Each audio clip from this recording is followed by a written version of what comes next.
Querida familia, una vez más le damos la bienvenida a este ciclo de conferencias y en esta en particular quiero compartir con ustedes algo muy especial, muy profundo, y es la vida del Señor de la Segunda Venida. En la última conferencia que ustedes estuvieron viendo, el principio divino explicaba cómo, cuándo, dónde se iba a producir esta segunda venida. Hoy quiero compartir con ustedes su vida, su obra, desde el mismo momento en que se produjo su nacimiento. Él nace exactamente el 6 de enero de 1920 en un pequeño pueblito en Corea llamado Cheongju.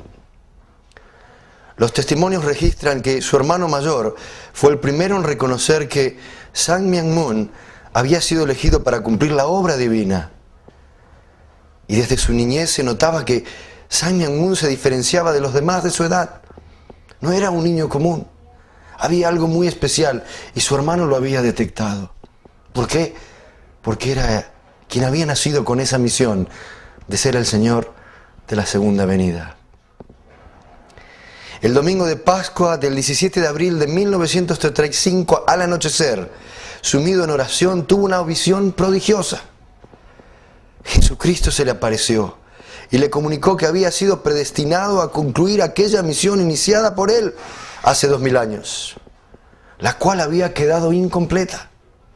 Si ustedes recuerdan en las conferencias que vimos del principio divino, en la misión del Mesías, todo había sido preparado. Por 2000 años Dios había preparado profeta tras profeta, rey tras rey, al pueblo de Israel para ese día, para recibir a su Hijo amado. Sin embargo, vimos que no fue recibido. Y que la tragedia de todo esto es que en vez de ver el reino de los cielos, que es lo primero que Él predicó, vimos sufrimiento del pueblo de Israel, vimos sufrimiento del pueblo cristiano. Y ese ideal del reino de los cielos quedó suspendido hasta la segunda venida. Y es ahí entonces, en 1935, cuando Jesucristo se le aparece y le revela a este joven de 15 años que había sido llamado como el Señor de la segunda venida. En los años siguientes acometió la lucha más amarga y jamás dura vista por hombre en la tierra. Durante largas horas permaneció arrodillado, durante duras rocas en los montes, deambuló a lo largo de orillas de ríos y de lagos, peregrinó millas y millas por terrenos intransitables buscando a Dios y su verdad. Pese que él había sido llamado, lo mismo que vimos 2000 años atrás, Jesús tuvo que pasar por su período de preparación antes de comenzar a sus 30 años a predicar. Como dice Mateo 4:17, arrepentidos que el reino de los cielos se ha acercado. Este joven también desesperadamente comenzó a prepararse para comenzar a predicar, a enseñar la verdadera sustancialización del reino de los cielos en la tierra. Los testimonios dicen que los años fueron de intensa búsqueda, una lucha que le costaron innumerables lágrimas. No fue una vida sencilla, no fue una vida fácil, como vimos en la vida de Jesús. Fue una vida llena de lágrimas, una vida llena de sufrimiento, una vida llena de dolor. Muchas veces sus ojos se llenaban, estaban tan hinchados, hasta a sus familiares les era difícil reconocerle. Lloraba por el sufrimiento de Dios. Él pudo no solamente descubrir, sino sentir en su corazón. Dios era un Dios que estaba sufriendo. Dios era un Dios de dolor, de lágrimas a lo largo de toda la historia.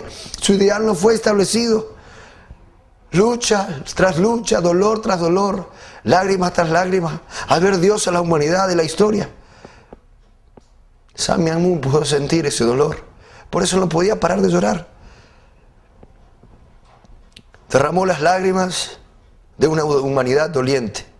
Eran lágrimas divinas que servían de indemnización y consolaban el corazón doliente y solitario de Dios y de Jesús. Nadie pudo comprender en la historia. Todos pensando Dios es el todopoderoso, el glorioso, Jesús, el Mesías. Más allá del tiempo y del espacio, ¿no? Sang Myung-moon pudo descubrir, Dios es un Dios de sufrimiento. Jesús ha estado sufriendo. Jesús ha visto la historia del cristianismo, desde sus primeros apóstoles y discípulos, sufriendo. siendo perseguidos, apedreados, derramando sangre, siendo comidos por los leones. Él derramó esas lágrimas, consolando el corazón de Dios, consolando el corazón de Jesús. A los 19 años va al Japón a estudiar externamente y se gradúa de la Universidad de Waseda. Y al final de ese año, en 1943, regresa a Seúl. Sin embargo, en octubre de 1944 es arrestado y torturado por la brutal policía japonesa. Él pasa un periodo de sufrimiento, pese a que era sumamente inocente, solamente estaba buscando hacer la voluntad de Dios. Es arrestado y es torturado y es finalmente liberado en febrero de 1944. Y es durante este periodo en Japón cuando él descubre la verdadera identidad de Satanás. Si ustedes recuerdan la conferencia de la caída, vemos claramente quién fue Satanás.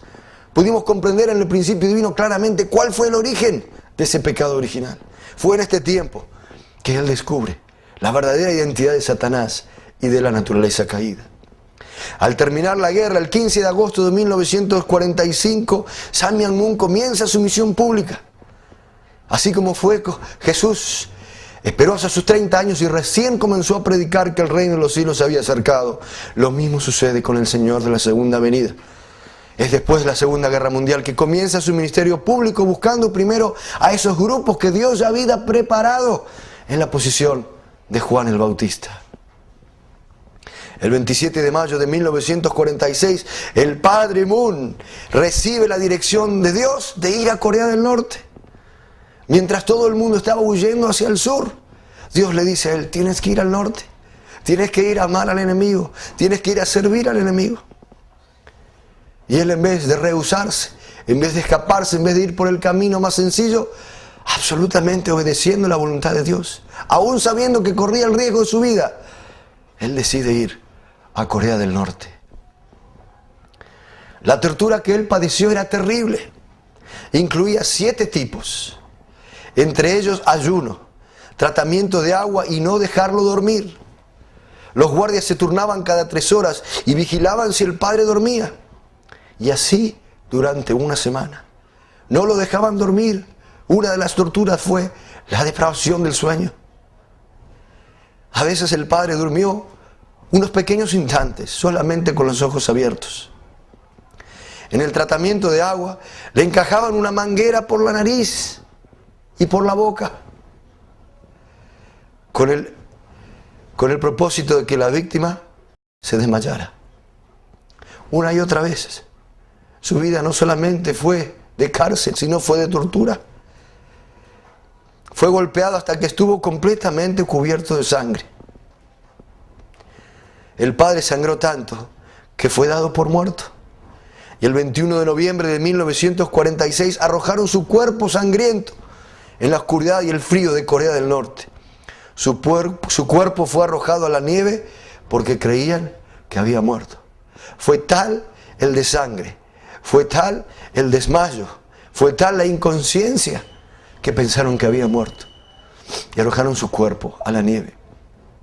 Fue rescatado por sus discípulos, fue sanado al cabo de 6 meses y una vez que él es sanado comienza a enseñar nuevamente, a predicar el mensaje de Dios, a dar el mensaje del principio divino, la nueva expresión de la verdad. Jesús dijo 2000 años atrás: tengo mucho para deciros, pero aún no lo podéis sobrellenar. Cuando venga Él, el Espíritu de la verdad os guiará hacia la verdad completa. Jesús no pudo revelar la verdad total. Y es el Padre Moon, con la misión del Señor de la segunda venida, que comienza a revelar esta verdad completa.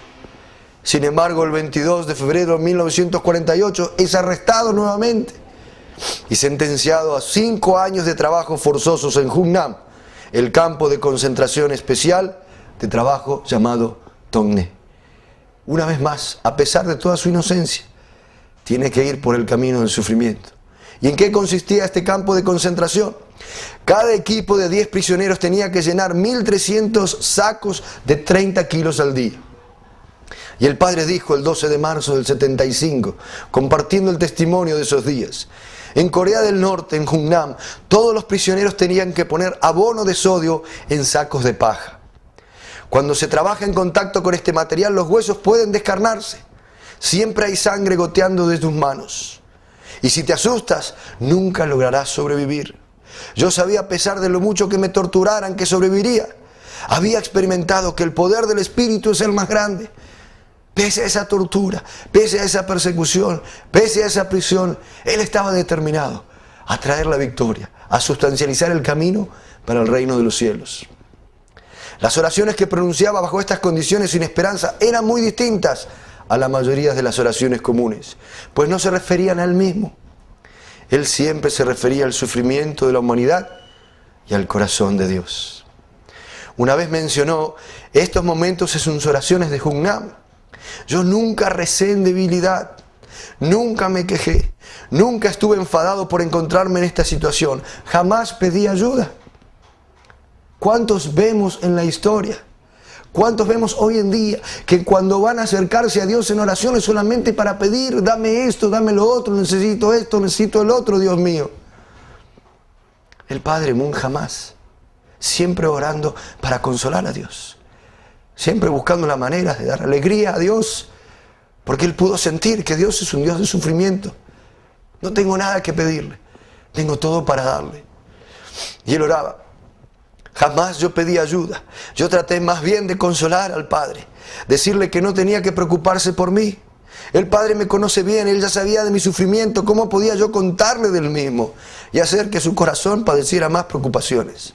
Solamente podía decirle que yo nunca sucumbiría ante los sufrimientos impuestos. Él siempre buscando la manera de consolar el corazón de Dios, siempre dando la esperanza y la determinación de que el reino de Dios, el ideal de Dios, finalmente va a ser establecido. Muchas veces cuando estaba en la prisión, Él dice, juraba entonces que nunca moriría antes de realizar mi misión. Yo demostraría mi determinación y no me detendría hasta que llegase aquel día. Sería suficientemente fuerte como para soportar todas las dificultades. Incluso pensé que la prisión era mi curso de entrenamiento y que después sería un trabajador más fuerte para Dios. Esta prisión estaba por muy debajo del nivel de las vuestras. Uno vivía casi como un animal. Si yo las describiese, no lo podrían comprender. Nos daban un puñado de arroz, casi podrido, todos los días. Extrañábamos el buen arroz y la buena comida. Aún así teníamos que trabajar, extrayendo y cargando pesados sacos de sustancias químicas. Y después estábamos extenuados y solo recibíamos nuestro puñado de arroz. Aquellos discípulos que lo acompañaron en el comienzo dieron testimonio que a pesar que él tenía un puñado de arroz y al pesar que él estaba muerto de hambre como todos los demás prisioneros, él todos los días cortaba parte de la mitad de ese puñado de arroz y se los daba a sus compañeros prisioneros que estaban muertos de hambre. Ese era el corazón del Señor de la segunda venida. Mientras estábamos comiendo, alguno de nosotros moría. Algunos estaban tan ansiosos de conseguir arroz que se lo quitaban de la boca a los que habían muerto para alimentarse ellos mismos. En aquellos tiempos me decía a mí mismo, incluso si la dureza es doblada y triplicada, nunca fracasaré, Padre. Finalmente, gracias a las Naciones Unidas, el Padre fue liberado el 14 de octubre de 1950 y caminó por 10 días hasta Pyongyang. ¿Y qué hizo? Comenzó nuevamente a buscar a sus seguidores. Al haber conseguido la libertad, no hizo como la mayoría que fue corriendo a buscar solamente un tiempo de libertad, un tiempo de regocijo, no. Lo primero que hizo apenas encontró su libertad es ir a buscar a sus amados discípulos, a sus amados seguidores. El 4 de diciembre de 1950, el Padre recibe la dirección, es tiempo de ir a Corea del Sur. La carretera estaba abarrotada porque todos los habitantes de la ciudad se marchaban en esa misma dirección. A los civiles no se les permitía utilizar las grandes carreteras porque las fuerzas de las Naciones Unidas se estaban retirando por ellas. Por eso se marchaban por pequeñas carreteras o a través del campo o a través de las montañas. Y el 27 de enero de 1951, después de 55 días, él llegó junto con el señor Wonpil Kim y el señor Chung-hwa Park a Pusan, en el sur de lo que es hoy Corea. Ahí él comienza nuevamente a predicar. Y durante el verano de 1951 empezó a construir una chabola al lado de una colina. Lo que ustedes ven ahora en su pantalla, ese fue el primer lugar que él construyó con sus propias manos para poder enseñar, para poder predicar. No tenía ni siquiera un lugar donde apoyar su cabeza. Aún así, tenía la absoluta determinación de que va a establecer el ideal de Dios aquí en la tierra. Los materiales que utilizó eran rocas y tierra, algunos trozos de madera que había en la calle y cartón que obtenía de las cajas de uva. Lo conseguía de la base militar norteamericana y lo utilizaba como techo. El suelo era de arena, que estaba cubierto con una estera. Cuando llovía mucho, el agua corría por el suelo. El padre Moon una vez le dijo a sus discípulos, en abril de 1975, ustedes han visto la chabola en la que yo estuve. Yo recuerdo aquellos días hace 25 años. Allí fue donde se escribió el principio divino. Ahí donde ustedes ven en estos momentos. Ahí él comenzó a escribir esta última expresión de la verdad. Las revelaciones que él había recibido de Dios. El principio divino. En ese humilde lugar. La casa original era mucho más pequeña. No había espacio suficiente para tumbarse, excepto en diagonal. Los alrededores no eran muy buenos. Y él habló sobre este tiempo. Cuando estaba en la cima de una montaña, era el tiempo más solitario para mí. Deseaba tener, aunque sea, una sola persona a quien pudiera revelarle el corazón del Padre Celestial. Él no tenía nadie, tenía la misión, tenía el llamado, Jesucristo lo había elegido, tenía el conocimiento, sin embargo a nadie quien pudiera comprender verdaderamente el corazón de Dios, la verdad de Dios. Los últimos días para establecer el reino de los cielos en la tierra. Tuve muchas grandes visiones, mucha gente de todo el mundo me aclamaba en mis visiones, pero aquello era solo espiritualmente. En realidad no podía encontrar ni siquiera una persona. Comienza entonces él a enseñar, comienza a predicar. Y en 1953 el padre fue a Seúl. Estuvo planeándolo desde la primavera de 1954 y el 1 de mayo de 1954 estableció oficialmente la Asociación del Espíritu Santo para la Unificación del Cristianismo Mundial. Él en realidad, igual que había sucedido 2000 años atrás, había sido preparado para dar el testimonio, en este caso al cristianismo. 2000 años atrás Jesús había sido enviado para dar testimonio al judaísmo. A esos líderes que habían sido preparados, que lo estaban esperando, que conocían la ley, las escrituras, la Torá. Sin embargo, no lo recibieron. Y debido a que no lo aceptan, es que va y él comienza a predicar en las orillas del río. Y le responden estos humildes pescadores que no conocían verdaderamente la palabra de Dios. Lo mismo sucede con el Señor de la segunda venida. Pese que el cristianismo había sido preparado, pese que Dios le había revelado a diferentes grupos cristianos que el Señor iba a venir, no lo recibieron. Entonces es en ese tiempo, en 1954, que él funda esta asociación inspirada por el Espíritu Santo para unificar el cristianismo mundial. Como el primer paso, el cristianismo debía unirse, así como el judaísmo debía unirse 2000 años atrás, antes de que Jesús sea recibido como el rey de Israel e ir a Roma. Lo mismo sucedió en el año 1954, el unificacionismo de la familia cristiana. Y él comienza entonces en este lugar, en Seúl, a predicar y a enseñar, mañana, tarde y noche. Y él comenta que volver de Corea del Norte fue como un éxodo. Empecé la etapa de formación de mi propio fundamento a un nivel familiar para después ir a un nivel tribal, social y nacional. Sin embargo, ya que el cristianismo se puso absolutamente en contra mía, tuve que crear mi propia rama del cristianismo. Si fallaba en crear mi propio fundamento, entonces sabía que al igual que Jesucristo acabaría crucificado o me habría ocurrido algo parecido. Por eso hasta 1960, durante 14 años, el cristianismo se me opuso.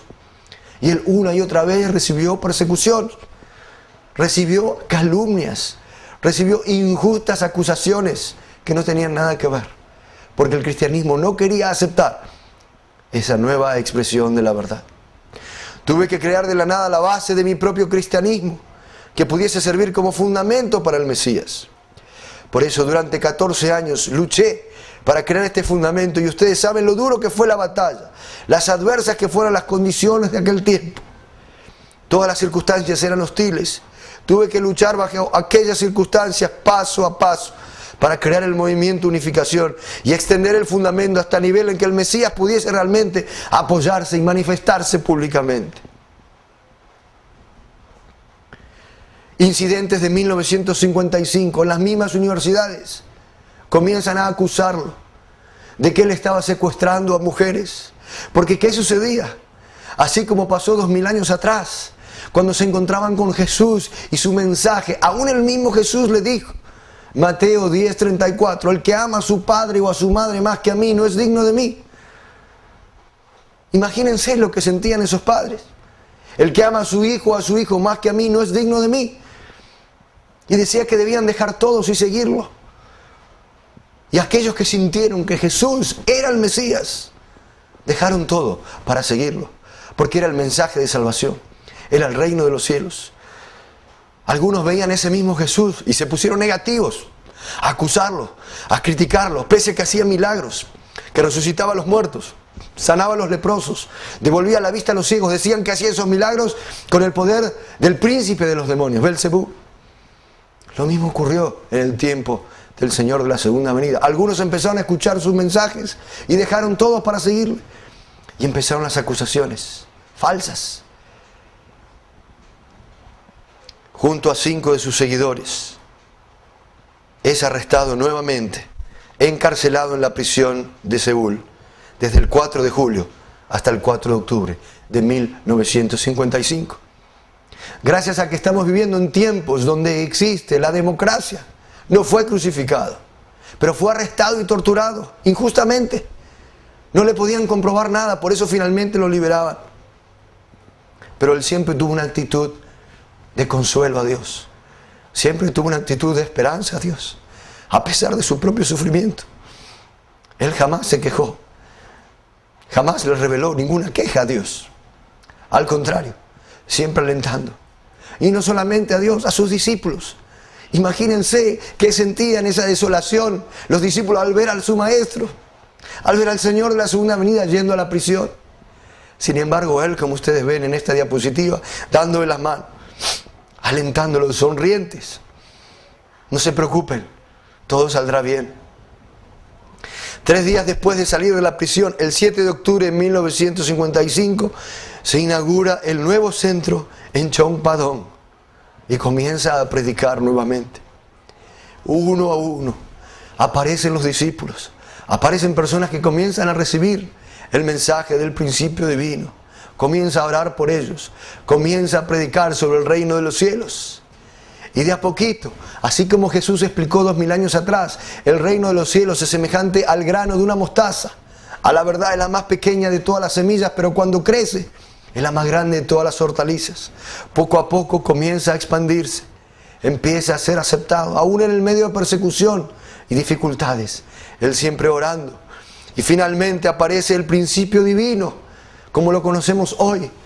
Y los invito a que compren el libro, que lo estudien, para poder comprender verdaderamente la voluntad de Dios. Y es a partir de ese momento, en 1957, que comienza la expansión del principio divino. Aparecen los primeros misioneros a dar este mensaje.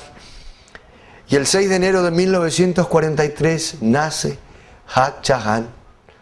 Recuerden ustedes que en el comienzo de la historia, el primer diálogo entre Dios y Adán y Eva era establecer las 3 bendiciones. Un Adán verdadero que reflejara la masculinidad de Dios. Una Eva verdadera que reflejara la feminidad de Dios, absolutamente. Y después unirse, multiplicarse, estableciendo de esa manera los padres verdaderos de la humanidad. No solamente para Caín, para Abel, para todos nosotros. Si Adán y Eva no hubiese caído, hoy tendríamos a Adán y Eva como los padres verdaderos de la humanidad. Sin embargo, ellos cayeron. Y cuando estaban dadas las condiciones 2000 años atrás, Jesús, que fue el Adán verdadero, fue crucificado antes de poder establecer con una Eva verdadera a los padres verdaderos de la humanidad. Es entonces que en el 6 de enero de 1943 nace esa niña que viene con la misión de establecer la Eva verdadera. Y es entonces en 1960 que por primera vez en la historia, como dice en el Apocalipsis, regocijémonos y démosle gloria, porque las bodas del Cordero han llegado y su esposa ha sido preparada. Llegaron por primera vez estas bodas del Cordero. El Adán verdadero, la Eva verdadera, que se unen por primera vez, centrados en Dios. La boda fue exactamente el 16 de marzo del calendario lunar de aquel año 1960. El padre y la madre subieron al escenario de cara al auditorio. El padre anunció la bendición y ofreció una profunda y conmovedora oración llena de lágrimas. Como todas sus oraciones, siempre han sido oraciones de lágrimas. Desde 1960 los padres verdaderos han conducido las bendiciones de matrimonios a millones de parejas. Comenzó primero con un grupito de 3, luego se expandió a un grupito de 36, luego 72, 124. Y debido a que no hay un tiempo físico de poder dar la bendición a cada uno de los matrimonios individualmente, se empezaron a agrupar todos juntos para recibir esa bendición. Porque ¿qué es la bendición? Es la ceremonia a través de la cual eliminamos el pecado original que hemos recibido desde ese primer hombre y esa primera mujer que cayeron. Recuerden que aún el apóstol Pablo, en su carta a los romanos, aunque recibió a Jesús y al Espíritu Santo, aún así él decía: miserable de mí, porque por un lado me deleito en la ley de Dios, sin embargo veo una ley que se revela contra la ley de mi mente y me lleva cautivo al pecado, el pecado que mora en mí. La única manera de eliminar ese pecado original es a través del Mesías, es a través de los padres verdaderos. Y continuó entonces la humanidad desesperada para cortar de ese linaje e injertarse al olivo verdadero, como dice la Biblia. Porque es a través de esa ceremonia de bendición en que nosotros formamos parte del linaje de Dios. ¿Qué quiere decir eso? Que nuestros hijos, después de esa bendición, no tienen nada que ver con el pecado original, no tienen nada que ver con el linaje de Dios, no tienen que ver con nada el linaje de Satanás, nacen del linaje de Dios, 100% puros, como habían sido Adán y Eva antes de la caída. La bendición de 777 parejas en 1970, y año a año van creciendo parejas de todo el mundo, de todos los continentes, no solo de América Latina, de Europa, de África, de Asia, de Oceanía, blancos, negros, mestizos, católicos, protestantes, judíos, musulmanes, budistas, confucianistas, jóvenes, adultos, ancianos, paso a paso, año a año, van recibiendo la bendición. Y así comienza entonces a expandirse esta sustancialización del ideal de Dios, de poder establecer familias verdaderas, familias ideales, donde el hombre pueda ser absolutamente el reflejo, la encarnación del amor verdadero de Dios. La mujer puede hacer la sustancialización, el reflejo del amor verdadero de Dios. Y juntos se unen y dan a luz a hijos. Entonces papá, mamá y los hijos. Esa familia es una familia ideal. Es una familia verdadera. Y ustedes también, que nos están viendo, pueden establecer esa familia verdadera. Porque así como dice el Apocalipsis 17, es en este tiempo de la segunda venida que todos los misterios serán develados. Todas las preguntas que ustedes han tenido, todas las dudas que han tenido, todo ese deseo de establecer ese mundo de amor verdadero, está ahora al alcance de la mano. Al igual que Jesucristo, el Padre Moon mantuvo por mucho tiempo el secreto mesiánico. Siempre pidió a quienes lo quisieran seguir en el difícil camino de la realización de la voluntad de Dios, que estudiaran detenidamente sus enseñanzas y que comprobaran la validez de su mensaje. Porque al igual que sucedió 2000 años atrás, hubo mucha gente que tenía dudas. Recuerden que era el mismo Jesucristo. Era el mismo joven de 30 años, los mismos ojos, la misma nariz, la misma boca, las mismas palabras. Pero algunos que creyeron en Él, otros se opusieron a Él y otros tuvieron dudas. Lo mismo sucede en este tiempo. Algunos van a tener rápidamente la sensación, la confirmación de Dios, de que sí estamos en el tiempo de la segunda venida. Sun Myung Moon es el bebé que ha nacido el 6 de enero de 1920 con esa misión de ser el Señor en su segundo advenimiento. Otros van a tener un rechazo, una negatividad, y algunos dudarán. Por eso les dice: estudien detenidamente sus enseñanzas, comprueben la validez de su mensaje. E hizo especial énfasis en que oraran fervientemente y buscaran la confirmación y llegaran a la convicción y seguridad de que su mensaje viene de Dios. ¿Por qué? Porque hay dos posibilidades, queridos amigos. O es de Dios o es de Satanás. No hay tres posibilidades. Y todos tenemos que llegar, como yo lo hice, a la absoluta convicción de que sí, Él es el Señor de la segunda llegada. Él es el que trae esta nueva expresión de la verdad. Él es el que trae el camino para poder liberarnos de este linaje de Satanás y establecer esas familias ideales que todos soñamos. El término Cristo o Mesías debe entenderse en un sentido más amplio.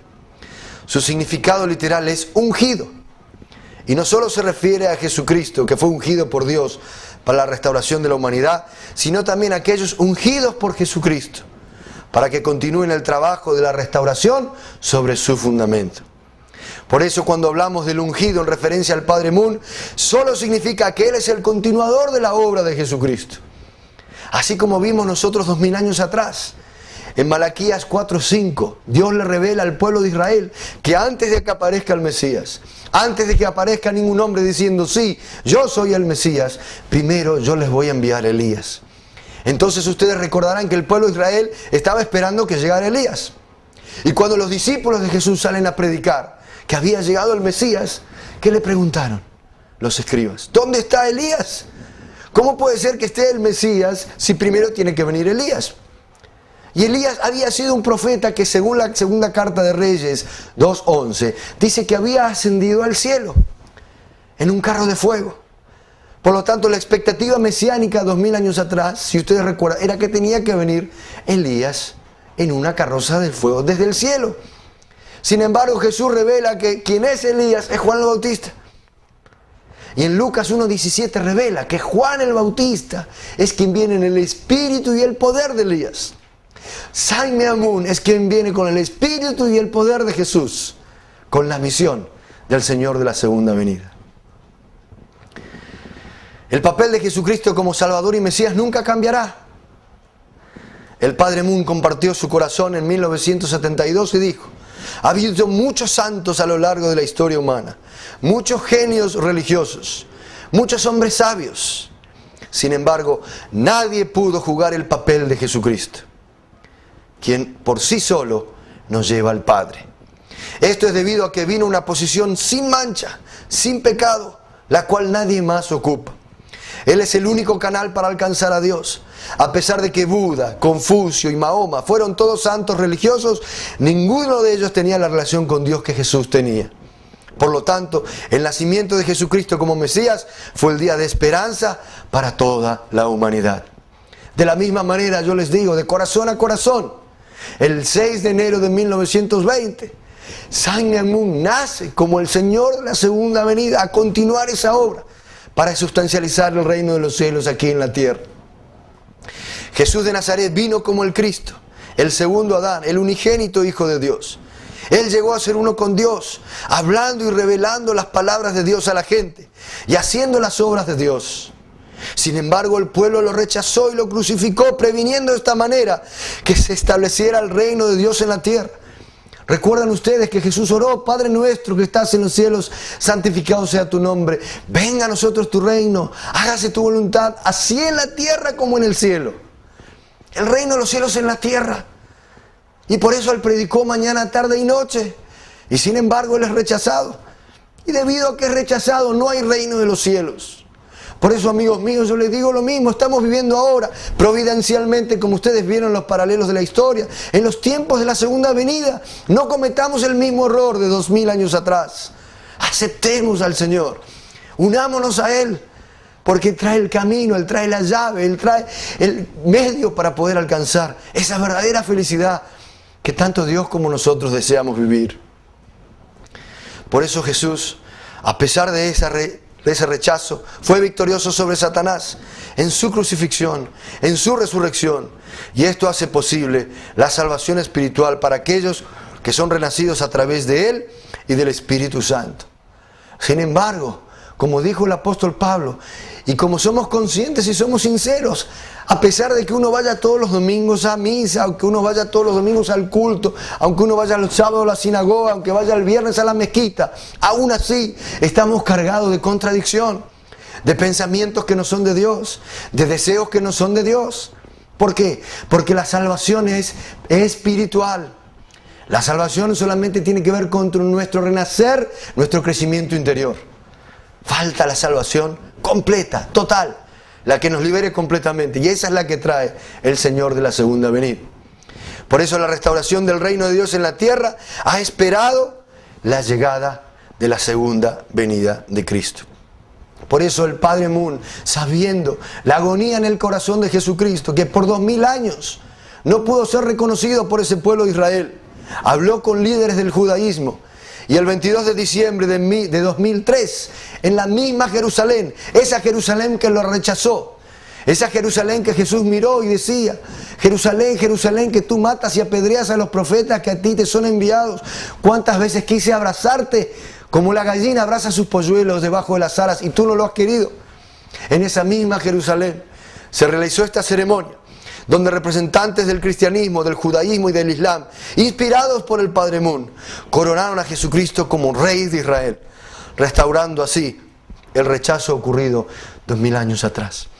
Imagínense el corazón de Jesús. Después de 2000 años de rechazo, finalmente Él es coronado como Rey de Israel. Y el 6 de julio de 1992, en un discurso dado a los líderes de la Federación de Mujeres para la Paz Mundial en Seúl, Corea, el Padre Moon públicamente declaró: yo he cumplido mi misión como el Señor de la segunda llegada, como Salvador y como Padre verdadero de la humanidad. Yo proclamo esto en este lugar porque ha llegado el tiempo de hacerlo. Es decir, hubo todo un periodo de restauración, de preparación, de recreación, ese fundamento, y es en ese 1992 que públicamente anuncia que Él es el Señor de la segunda venida. Él es el Salvador, Él es el Mesías, Él es el Padre verdadero de la humanidad. El Padre Moon pidió entonces publicar en el mes de julio del año 2002, 10 años después de esta proclamación, en los diarios alrededor del mundo, un documento titulado Una nube de testigos. Los santos testifican de los padres verdaderos.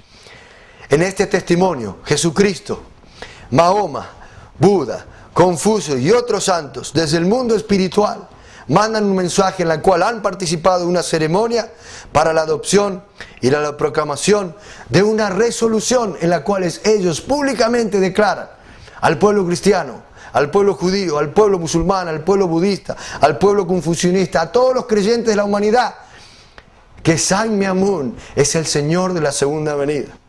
Que con Hak Ja Han han establecido desde 1960 a los padres verdaderos de la humanidad.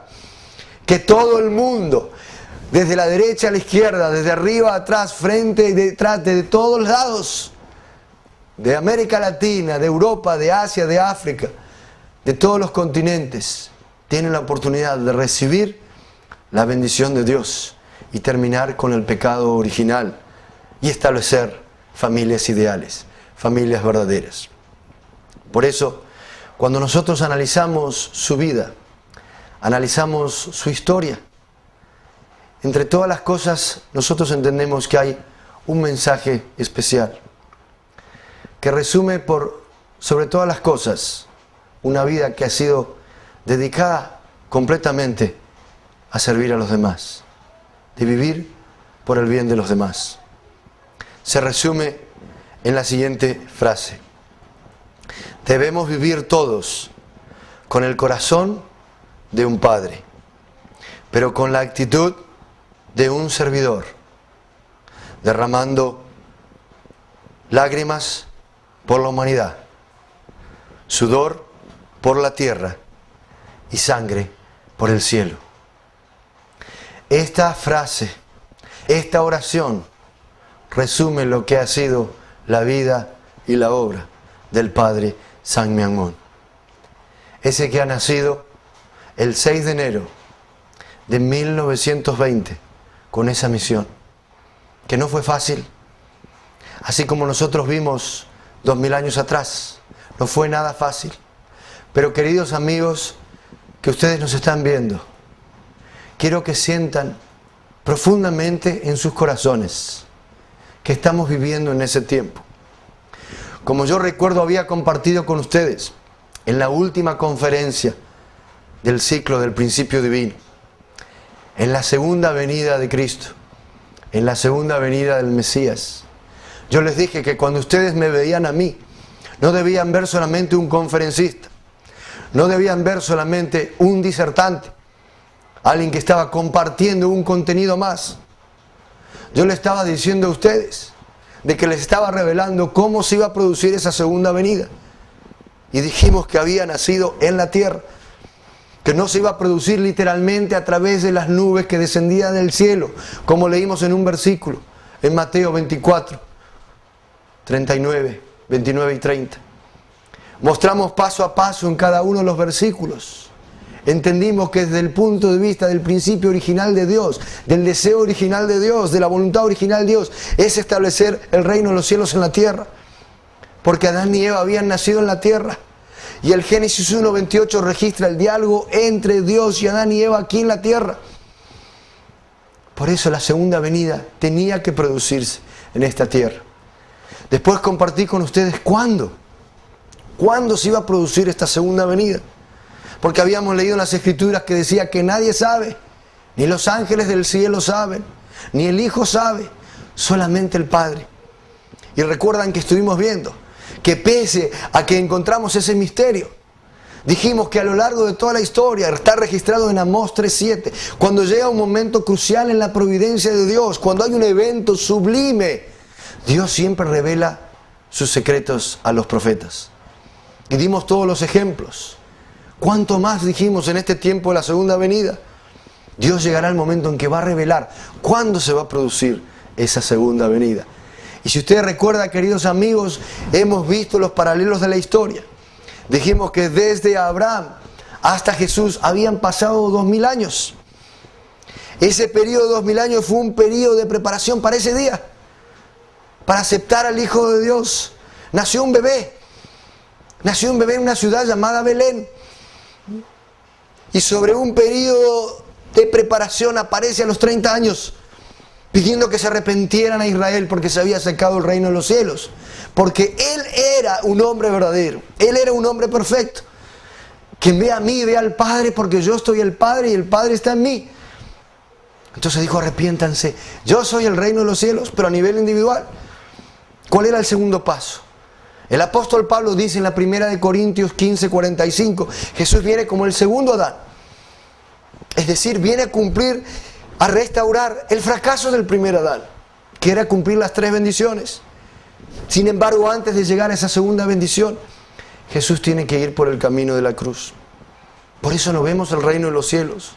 Por eso vemos el sufrimiento, el dolor, no solamente de Jesús en carne propia, sus apóstoles, sus discípulos. Por 400 años los cristianos son perseguidos en Roma. Entonces esos 2000 años de fundamento que se perdieron tienen que ser restaurados, ¿recuerdan? Y cuando empezamos a sumar dijimos que entre 1917 y 1930 era el tiempo en que iba a nacer un bebé en esta tierra con esa misión, el Señor de la segunda venida.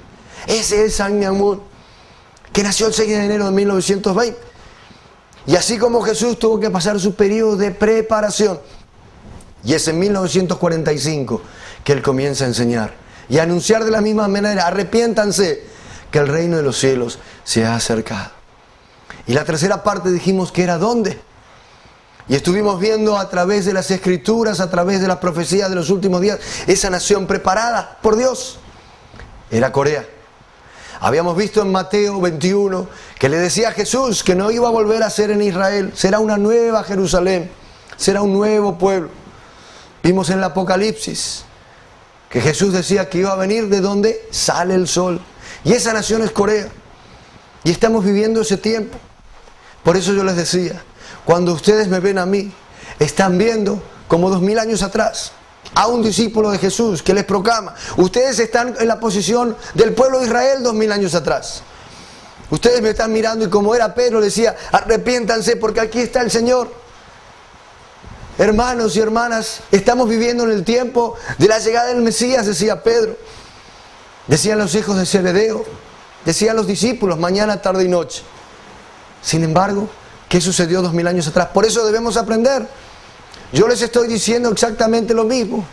Ricardo de Sena es como Pedro 2000 años atrás. Queridos hermanos, queridos amigos que nos están viendo, yo les digo que el Señor ha llegado nuevamente.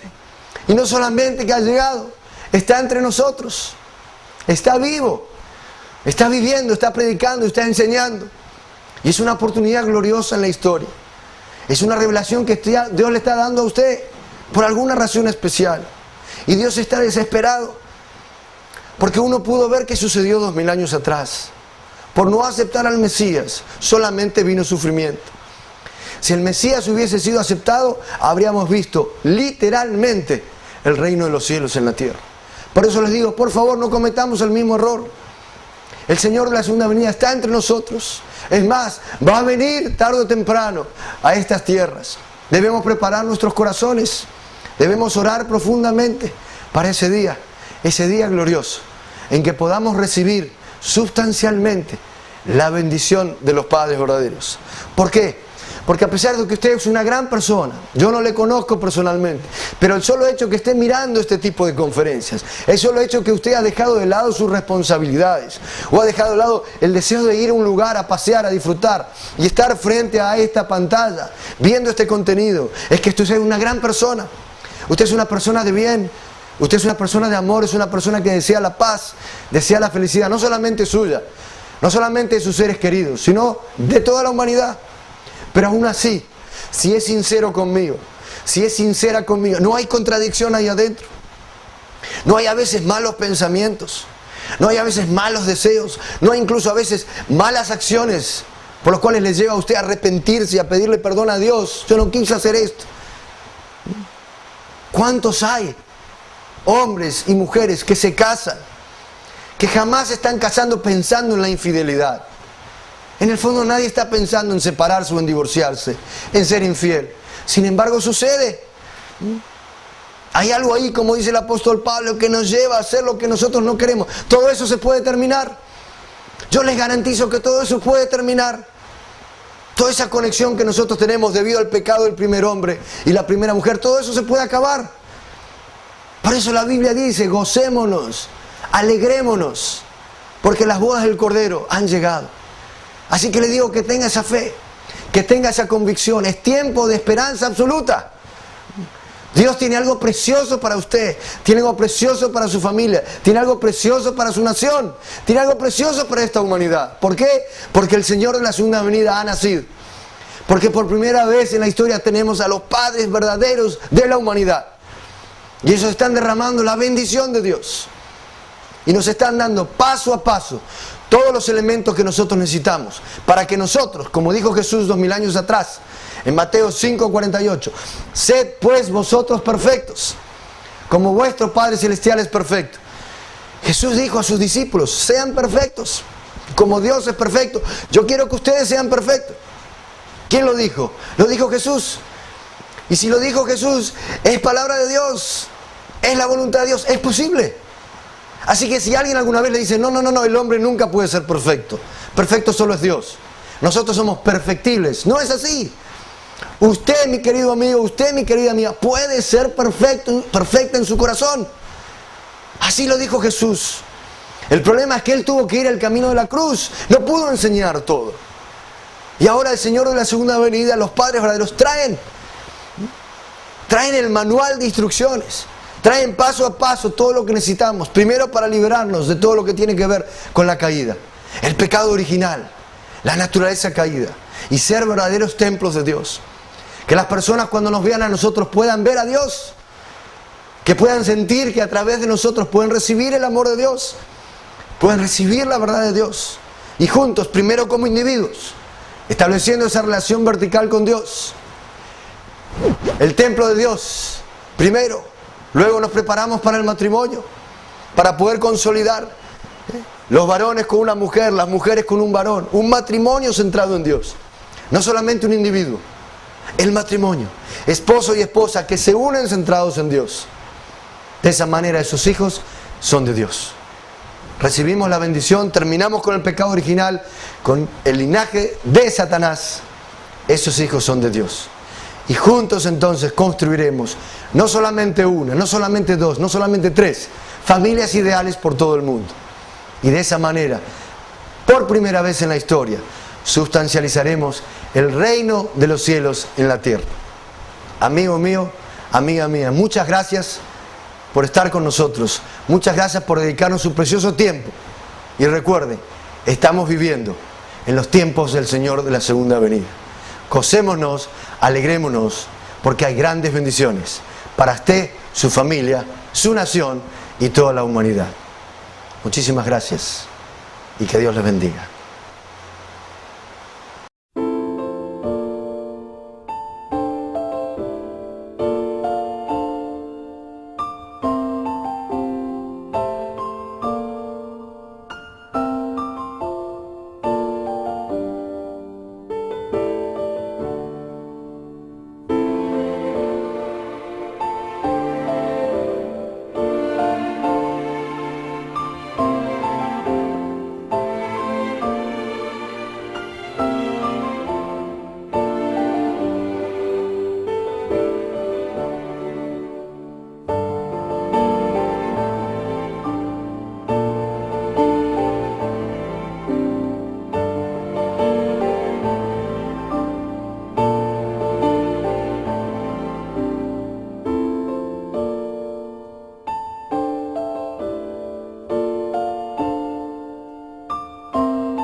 잊을 수 없는 아버지의 심정을 가져가지고 잊어야 할 환경이었고, 투입할 수 없는 사정을 가져가지고 재창조를 하지 않으면 늘 아버지의 심정, 사랑할 수 없는 무리로 사랑해야 할 아버지의 심정을 군동도 알지 못하는 것을 이 자식은 알았기 때문에 슬픔을 가고 죽음을 가고 40년 과거를 넘겨온 순한 길을 하늘의 심정을 이루할 수 있는 길이 됨, 어떤 길이라도 어떤 죽음의 길이라도 넘어야 할 결의한 결심을 중심삼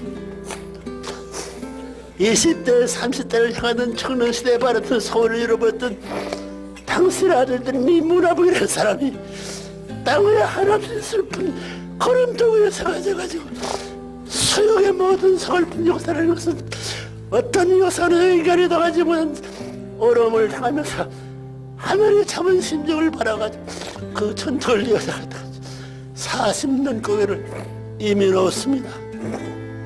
이제까지 지혜들이 온 길을 눈물과대로 봉하고 톱집을 나오지 성을 표정을 바라갔다는 것을 알고 있어. 우리 이제부터 당신이 원하였던 전체 전반 전권 정례 행사를 이루시어서 만국을 당신의 장안시어서 해방 전국으로 진전할 수 있게 축복하여 주기를 아버님 간절히고 바라고